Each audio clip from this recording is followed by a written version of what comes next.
Nahmaduhu wa nusalli wa nusallim ala rasulihil karim, amma ba'd.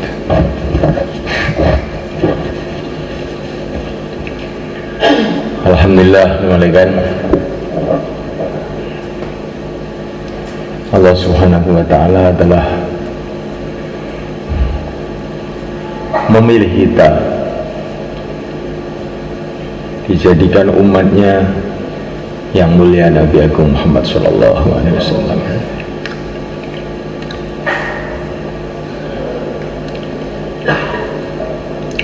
Umat ini diistimewakan oleh Allah. La tajtami'u ummati ala dhalalah.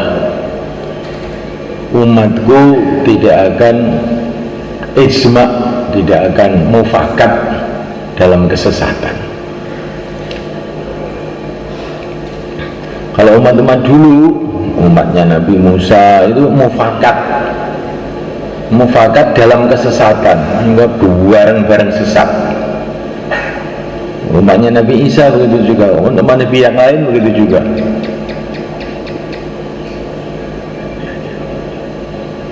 Mufakat merubah Taurat, merubah Injil, sehingga sesat itu bareng-bareng dan tidak pernah bisa lurus sebelum ada Nabi lagi yang mengingatkan mereka. Terus sesat lagi, bareng-bareng lagi. Tapi umat yang mulia Nabi Agung sallallahu alaihi wasallam ini dijamin oleh Allah nggak akan mufakat kesesatan begitu, itu enggak. Walaupun sudah tidak ada Nabi lagi, walaupun sudah tidak ada Rasul lagi setelah yang mulia Nabi Agung sallallahu alaihi wasallam, tetapi akan senantiasa terus ada orang-orang yang menjaga agama ini sampai hari kiamat.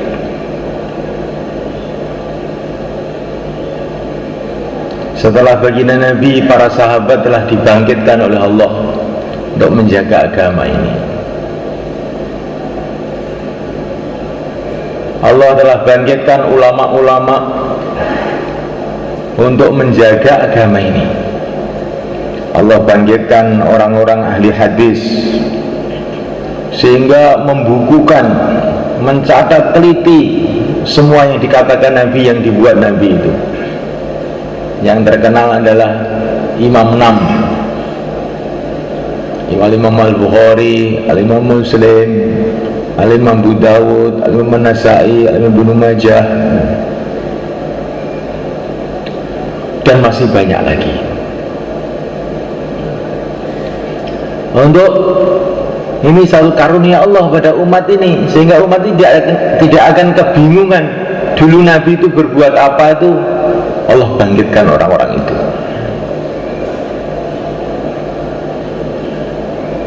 Dalam bidang hukum, dulu keputusan Nabi itu bagaimana, halal, haram, sudah ada yang mendata, begitu teliti sekali. Itulah namanya Imam Madhab 4, Al-Imam Syafi'i, Al-Imam Malik, Al-Imam Abu Hanifah, Al-Imam Muhammad bin Hanbal. Teliti sekali, nggak ada masalah yang tidak tercatat, dibukukan, diwariskan dari generasi ke generasi. Jika Allah membangkitkan ulama-ulama akidah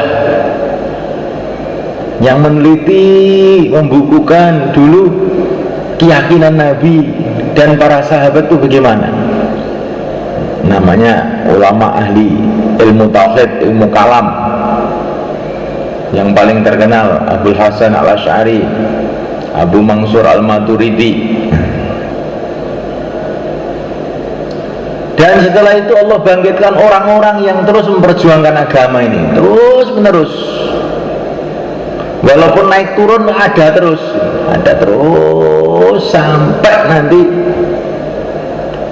zaman Dajjal, yang sudah zaman nggak karu-karuan itu masih ada juga orang yang berpegang pada agama, sehingga akan menghadapi Dajjal itu.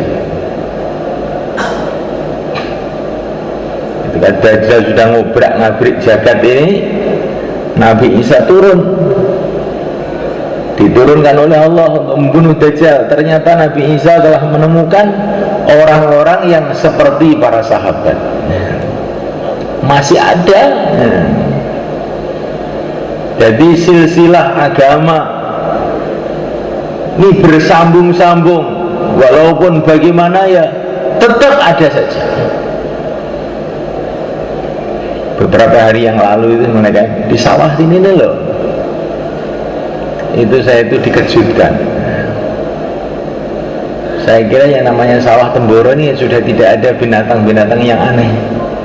Ternyata di pojokan itu ada kijang. Bukan kijangnya Pak Bed, itu bukan, kijang liar. Itu yang mungkin sembunyinya di mana yang nggak tahu itu. Cuma lari-lari sampai ke kali itu. Ini satu pelajaran bagi saya ini. Walaupun kelihatan sudah nggak ada, tetap ada saja. Walaupun terus beberapa hari yang lalu itu di kandang ayam itu tahu-tahu keluar landak. Landak itu binatang yang sangat langka. Ini disembelih sama anak-anak situ. Oh, untuk selamatan banyak sekali itu. Jadi maknanya jangan kita ini punya buruk sangka bahwa umat ini sudah rusak semua, umat ini sudah ini nggak ada kebaikannya.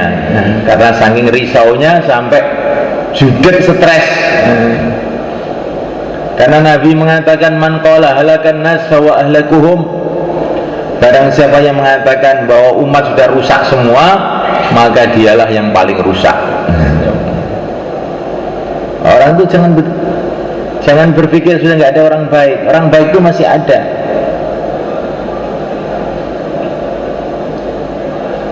Tetapi semulaikan Allah Ta'ala sebagaimana minuman, kata para ulama itu, di situ ada gula, di situ ada air, di situ ada kopinya. Tapi karena belum diaduk, diminum itu nggak enak, pahit aja, nggak terasa manis, nggak terasa kopi. Tapi kalau sudah diudak, diaduk, Masya Allah, langsung seger, ngantuk-ngantuk hilang. Begitulah umat semua kan. Kalau kita ini nggak mau dakwah, nggak mau gerak, perasaan kita ini sudah umat ini jelek semua sudah. Nggak ada orang baik. Tapi setelah diudak, kita putar ke sana, kita putar ke sini dengan ikhlas karena Allah. Nanti tiba-tiba Allah temukan intan-intan mutiara-mutiara itu ternyata bersembunyi di mana-mana. Ternyata di Inggris pun ada mutiara-mutiara. Ternyata di Thailand yang tempat maksiat seluruh alam, Bangkok itu ada mutiara-mutiara. Ternyata di Hongkong sana ada mutiara-mutiara. Ada orang-orang baik. Ternyata di NTT sana ada orang-orang baik. Kapan ini akan kita temukan? Kalau kita ini mau bergerak, maka umat ini harus bergerak mereka. Kalau tidak bergerak nanti putus asa. Kata Maulana Syekh Khan, umat ini ditipu oleh setan dengan diam. Kalau sudah diam, tidak bergerak, maka lama-lama putus asa. Wis rusak kabeh dunia iki surane sing apik. Akhirnya kalau orang itu sudah putus asa, bagaimana? Terus tidur. Kalau tidur sih masih baik.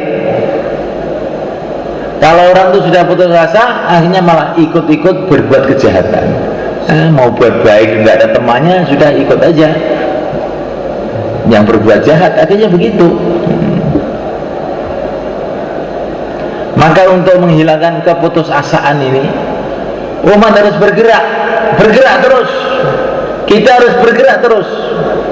Di kampung kita ini ternyata masih banyak intan-intan mutiara-mutiara. Kita gerak terus, nanti Allah akan tampakkan. Sebelum bergerak, sebelum Rasulullah SAW bergerak, tampaknya Mekah ini gelap aja sudah, nggak ada kebaikan, gelap. masjidnya aja isinya berhala. Sudah nggak ada baiknya. Tapi setelah bergerak ternyata ada intan yang luar biasa, namanya Abu Bakar Siddiq radhiyallahu taala.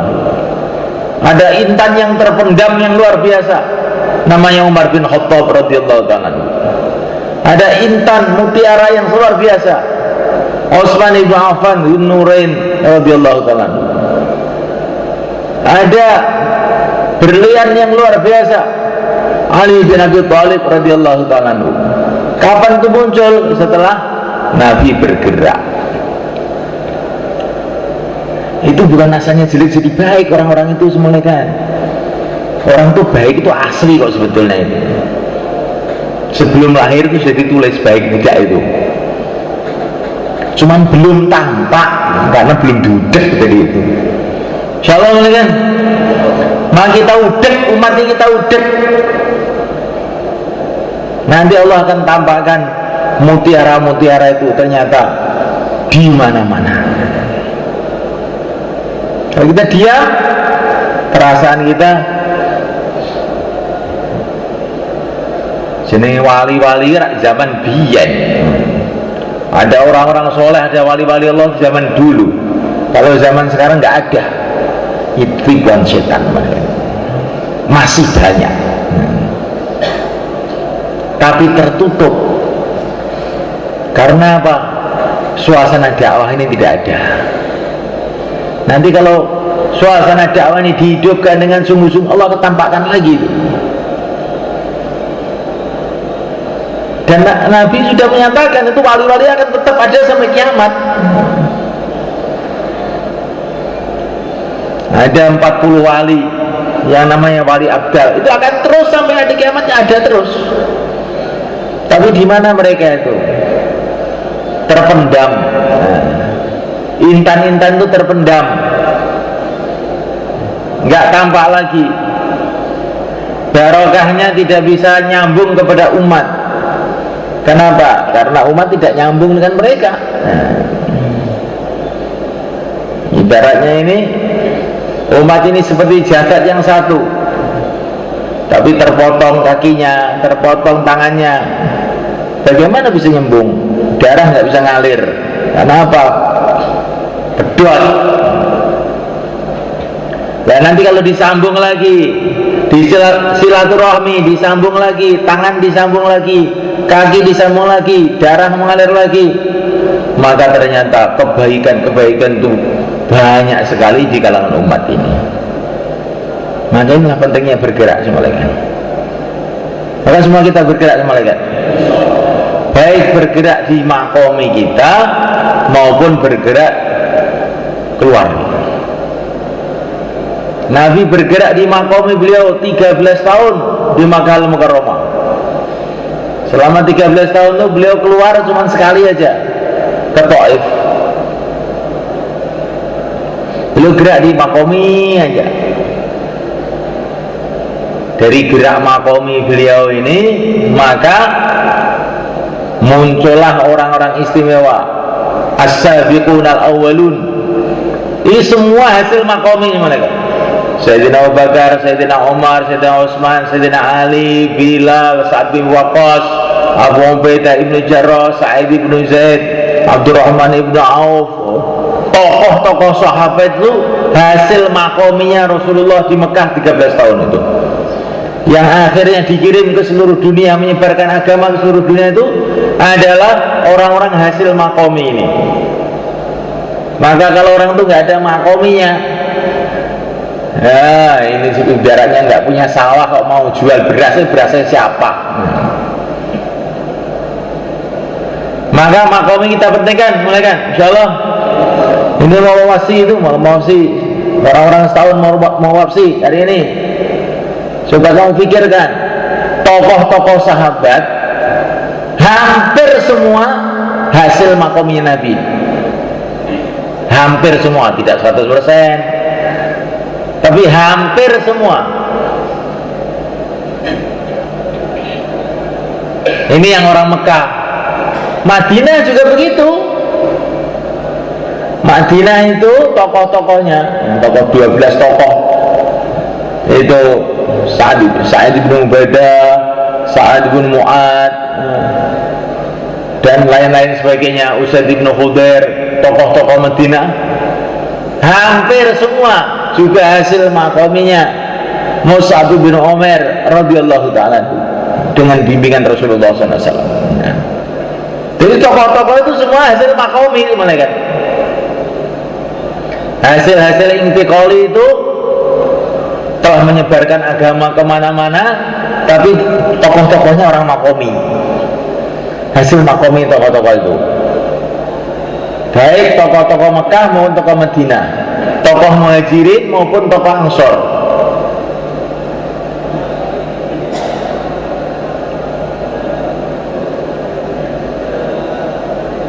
Assalamualaikum. Ini hasil makomi Pak ini. Hasil makomi itu ngantuk. Maka makomi itu penting gak sebenarnya? Makomi itu sulit atau mudah? Sulit atau mudah makomi itu?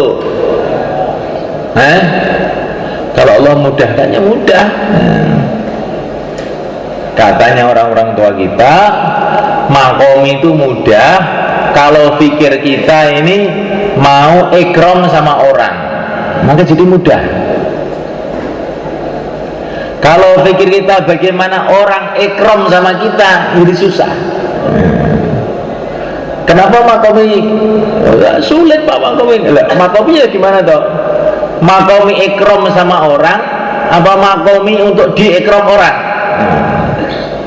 Kalau pikir kita mau ikram orang, siapa yang orang yang tidak mau diikram? Kita ajarkan kepada orang-orang, ikram mereka, kasih hadiah pada mereka,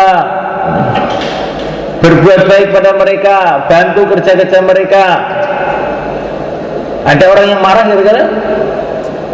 Insya Allah jarang, kecuali orang gila aja. Di Indonesia lah ini, kalau Rasulullah berbuat baik sama orang pada marah. Ini zaman awal-awal, ini sudah mujahadahnya orang-orang dulu. Kalau kita di Indonesia ini asalkan mau buat baik aja, nggak ada orang nolak. Tapi kalau pikir kita bagaimana orang tunduk sama saya, bagaimana orang jadi santri saya, ini bukan kiai mau jadi ingin punya santri, ini orang pada marah. Pikir kita supaya mudah, ikram sama orang, ikram. Pikirnya hari-hari saya hari ini mau ikram orang-orang saya, orang-orang tetangga saya, orang-orang masjid saya, orang kampung saya. Nanti kan makomnya mudah. Kalau pikirnya sudah ikram, hati sudah bersambung, insya Allah kerja-kerja yang lain itu mudah. Apalagi cuma waktu 4 bulan 40 hari, anaknya pun dikasihkan kalau sudah senang itu. Insya Allah boleh kan? Tapi kalau nggak mau ikram, anaknya sudah dikasihkan pun ditarik lagi. Ditarik lagi. Jadi punya menantu kayak kamu, sumpah saya. Mana anak saya? Balikkan. Kamu pergi sana. Betul kan teman-teman? Ini kalau sudah senang, anaknya pun diserahkan. Kalau sudah tidak senang, ya sudah dikasihkan pun tarik lagi. Nah ini sudah punya anak, bagaimana ditarik lagi? Anak-anak apa? Pokoknya saya nggak senang lihat kamu itu.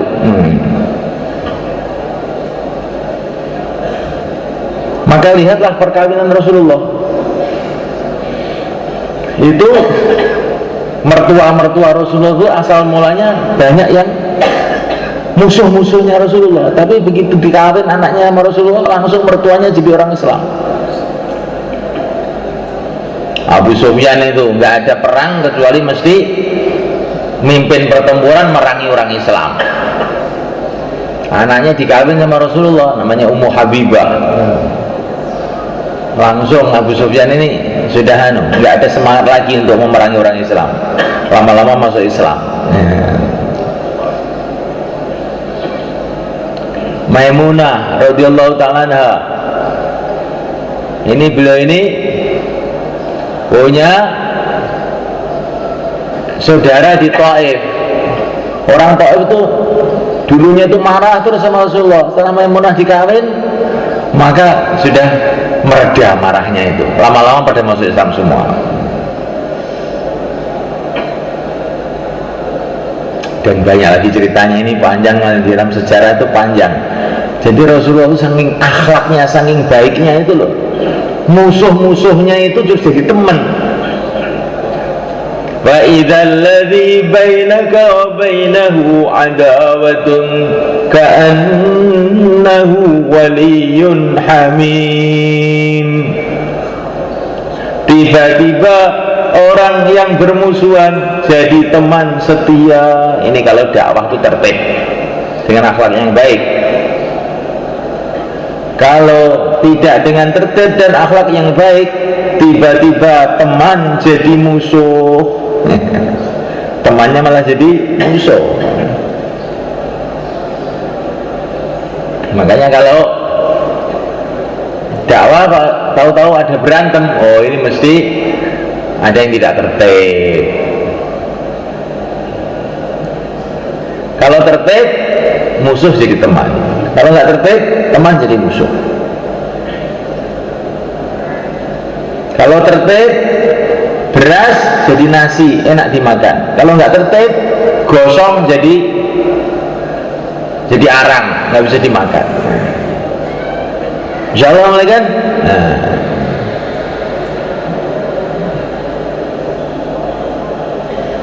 Ini dari segi zahir, belum dari segi batin. Seorang sahabat datang kepada Nabi, ya Rasulullah, saya itu punya sanak famili, saya sudah baiki saja, tapi dia ini malah berbuat jahat sama saya. Maka Nabi mengatakan, betul, betul ya Rasulullah. Kalau betul begitu, kamu akan senantiasa dibela oleh Allah. Bagaimana supaya kita dibela oleh Allah? Kalau orang-orang berbuat jahat, kita ganti berbuat baik, kita akan dibela oleh Allah. Tapi kalau kita ini sikapnya, kalau orang berbuat jahat kepada kita, kita ganti berbuat jahat, maka nanti saqatat min ainillah, kita akan jatuh dari pandangan Allah, masuk oleh Allah, nggak akan digubris lagi. Kita ini usaha bagaimana orang berbuat jahat, kita berbuat baik. Orang nggak mau bantu kita, kita bantu dia. Orang ini kok nggak mau bantu sama saya sih, akan saya bantu dia. Nah, orang ini kok selalu menghinakan saya sih, akan saya muliakan dia. Nah, orang ini kok senantiasa sinis sama dia, sama saya, oh akan saya hormati dia. Kalau begitu Allah akan selalu bantu dia, akhirnya dia kalah soalnya. Tapi kalau kita ini, loh saya sudah bantu dia, dia malah nggak mau bantu saya, kapok saya sudah, nggak akan mau lihat muka dia lagi, maka nanti kita malah kalah mereka. Kesaktiane wong dakwah kuwi nek gak nesu, nek nesu kesaktiane hilang. Insyaallah Bang nggih. Niki mboten nesu jadi si tangi bukan. Boleh, burimul. Tangi Mbah. Nah, niki mboten nesu niki. Namun nyeneni tok mon. Bayan pedentengan wis turu gitu Mbak.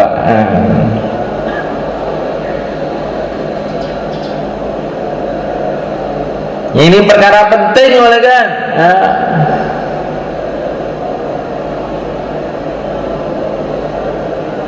Dakwah ini bukan perkara kecil. Kalau mau monggo, kalau tidak mau monggo, terserah kamu. Tidak. Dakwah ini nasib kita dunia akhirat. Kalau kita mau dakwah sungguh-sungguh dengan tertib, dengan ikhlas, Allah akan muliakan kita, muliakan keluarga kita, muliakan umat dunia akhirat. Tapi kalau kita tidak mau dakwah, atau dakwah tidak tertib, atau tertib tidak ikhlas, maka kita nanti akan hina di dunia ini, umat akan hina dunia akhirat. Masa depan umat ini bukan dalam politik, bukan dalam ekonomi, bukan di dalam jumlah. Masa depan umat itu dalam dakwah. Umat Islam dulu tidak ada, dengan dakwah lah umat Islam itu ada. Dengan dakwah muncullah para sahabat, dengan dakwah muncullah para ulama, para aulia, para orang-orang soleh. Akhirnya kemuliaan datang, musuh-musuh Islam hancur, Persia Romawi hancur. Kapan? Ketika umat Islam mau dakwah.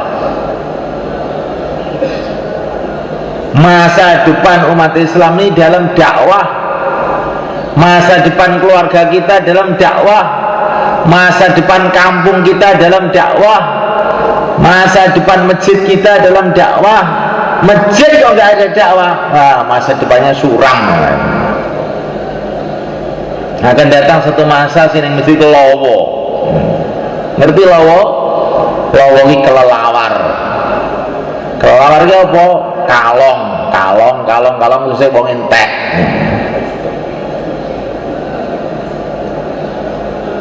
Insya Allah kan? Tapi kalau ada dakwah, nah ini masa depan cerah. Karena apa? In tansurullah yang surkum. Kalau kamu tolong agama Allah, Allah akan tolong kamu. Kalau Allah tolong, nanti banyak datang kebaikan dari segala arah. InsyaAllah. Maka maksudnya kita keluar setahun bukanlah mau menghabis 1 tahun, tapi untuk memulai bagaimana hidup ini terus dalam perjuangan sampai mati kita. InsyaAllah kan? Maksudnya 4 bulan, bukan 4 bulan. Maksudnya untuk memulai hidup sampai mati dalam perjuangan Rasulullah SAW. InsyaAllah. Maksudnya 40 hari, bukan 40 hari. Maksudnya adalah memulai supaya hidup ikut Rasulullah sampai mati. InsyaAllah. Maka yang hari ini mau keluar 4 bulan, 40 hari, berapa hari saja, tambah masa, sisa masa, silakan beri ke belakang. Monggo. Sing badhe medal, monggo. Waktu di Jumenang, tewingking, monggo. Sing badhe medal, monggo. Yang mau keluar 4 bulan, 40 hari, tambah masa, sisa masa, silakan ke belakang.